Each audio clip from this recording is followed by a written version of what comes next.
What's up, you guys? Zoe here from OneGlanceTrader.com.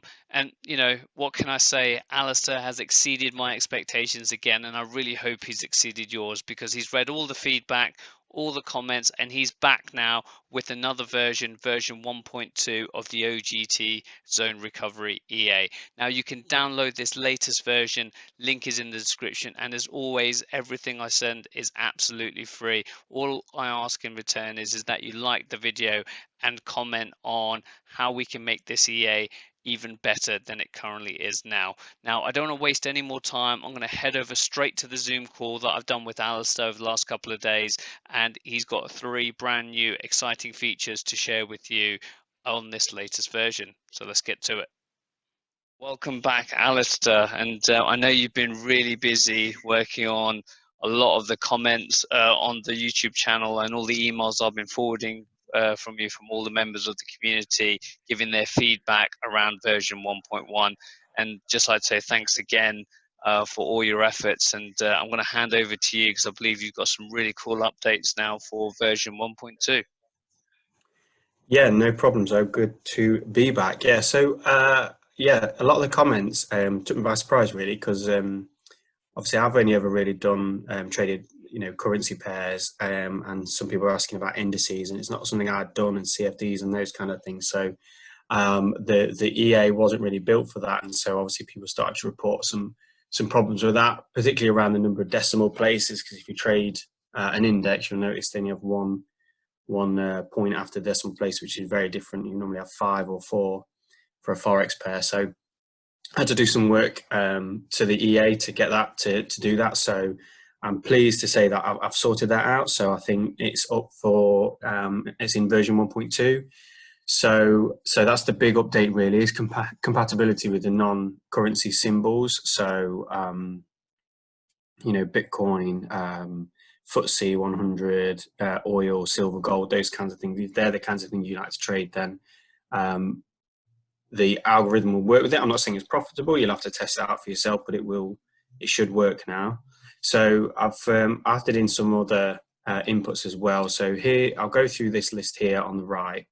But if I just jump to point number 2, in order to make the EA compatible with other symbols, with other markets, I've moved everything into points. So you'll notice the recovery zone, take profit, they're measured, and slippage as well, actually. They're all measured in points. So whereas you would in pips, and before, you just need to make sure you've got the right zone sizes. And I'll just show you a simple thing there. If you're not sure roughly what zone size to use, and you're trying to get a feel for it with a different market, so if you just, one thing you can do is if you take the crosshair on your MT4 platform, and if you just sort of draw for yourself your zone size, and this is on oil, you can see the second number in there says 10, if you can see that. Yep. And let's say that, and that gives you a sort of scale of the idea of what your zone size might be. So you might say you want your zone size to be about that big, which would be about 20. And then you might jump over to another pair, like let's go to platinum on the 15-minute, and we'll do the same. And again, if we wanted our zone size to be about that big, you can see the second number there is 912. So the zone sizes are very, very different for different pairs. So just get your crosshair up, have a feel for how big you want that to be, and remember that everything is in points, and that second number that is shown on the crosshair is in points. So you can't go too wrong if you do it that way.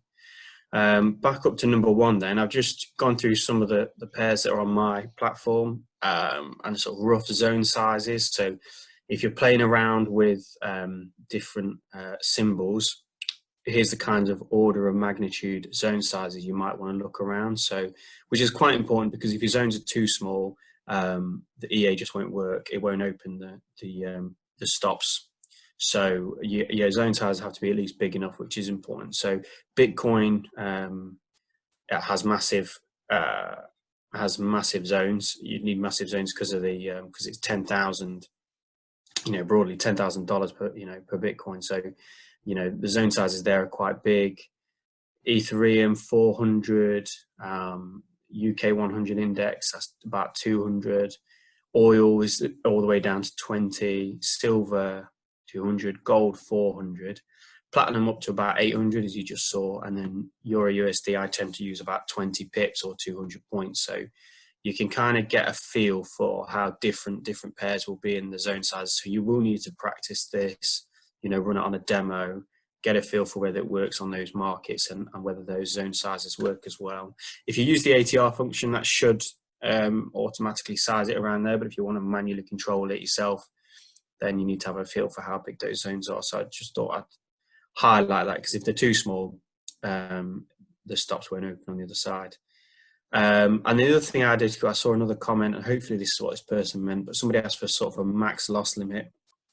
And basically, if you go into the inputs of the EA, if I drag it across again, you can set the maximum number of trades. Now, in the past, if you hit that maximum number of trades, everything would just stay open until you eventually, your recovery take profit, if you've got that set to true, took you out with, say, $5 or something like that, or 50 points worth in this case.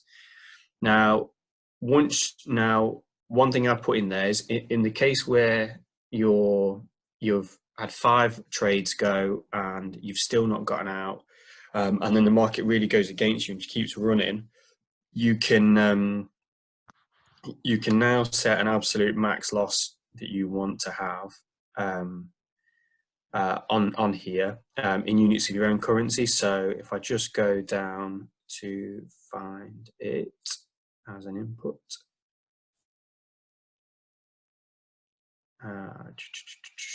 where have I put it? I think it was at the top, I think. Oh, was it right at the top? Sorry, I missed it. Oh yeah, there we go.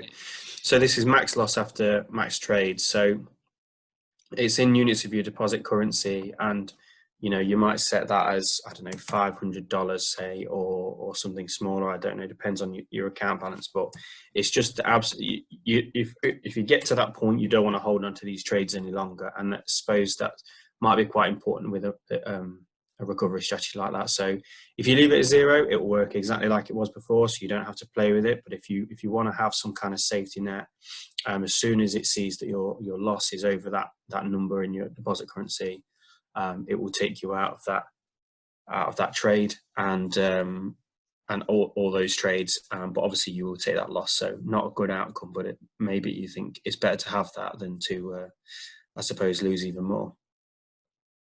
Brilliant. And I just had one question. So the recovery take profit, which is you've written in pips, I'm guessing that's points now? Oh, sorry. Yeah, no, that's yeah. I will send you another version in a moment with that corrected. I don't want anyone to make that mistake. So yeah, I'll fix that. No worries. Brilliant. Well, Alistair, what can I say? Again, really appreciate you for taking the time to do that for the community, because again, I'm similar to you. I only trade forex, so again, I'm not really delved into the other kind of commodities and indices that are available as part of your broker and part of the MT4 platform. So I really hope you guys get good value out of this. You guys have been great in terms of testing this and providing your feedback. And like I said previously, when we did version 1.1, I want to get to a point now where we can start plugging in additional automated strategies into this to kind of really test and stress test out the system. So hopefully we can get there in the next version. Hopefully we can put our heads together. We've got a couple of stuff which I've sent across to you, Alistair, of people's views and thoughts of additional automated trading strategies to put into the system. So let's have a look at that and let's review that. But I'll get this one out to the team ASAP. And for those of you who are still watching, you guys will see thumbnails up on the screen of the original version, so where Alistair walks through all the input settings as well as some of my other trading strategies. And I shall see you guys on the next video.